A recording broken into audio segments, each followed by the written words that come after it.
to Chapter 4. So Chapter 4 covers another basic function of all businesses, purchasing goods and services.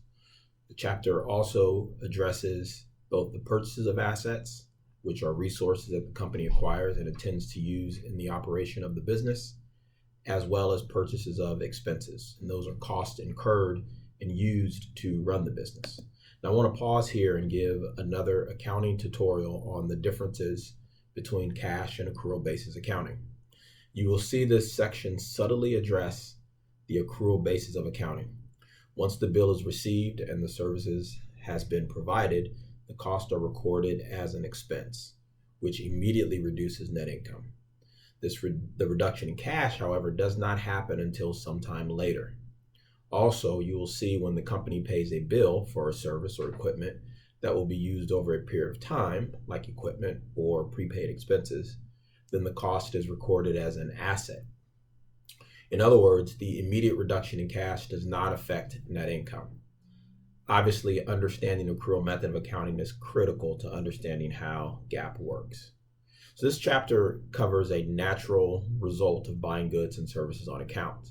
That is, it credits or discounts are offered to customers, us, for damaged goods, inferior products, or services, etc.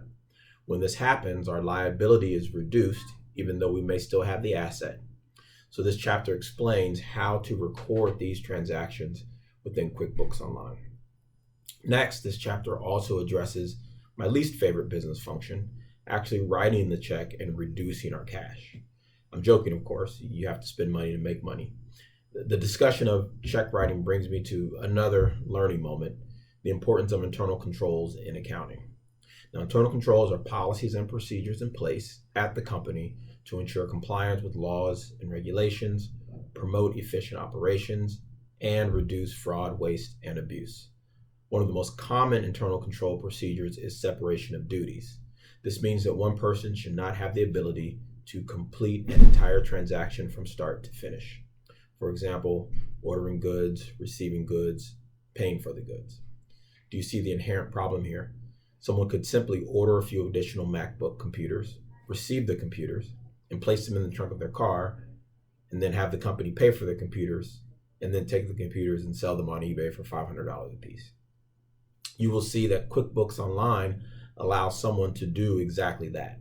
There is no natural separation of responsibilities within the QuickBooks Online software. Now, this is not uncommon for small businesses and some mid-sized businesses, which is why QuickBooks Online works just fine for these types of companies. In situations where separation of duties is not feasible or cost-effective, management will need other compensating controls to reduce the risk of fraud, waste, and abuse of the company's resources. A compensating control would have all the checks reviewed by the owner or the board of directors. This will not prevent fraud from happening, but it will detect fraud after the fact to minimize the overall impact.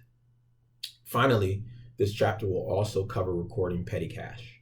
Petty cash is a small amount of cash kept at the company or a small amount of cash readily accessible in a local bank account that the company can use for small, urgent purchases. The internal controls over petty cash are mostly detective in nature.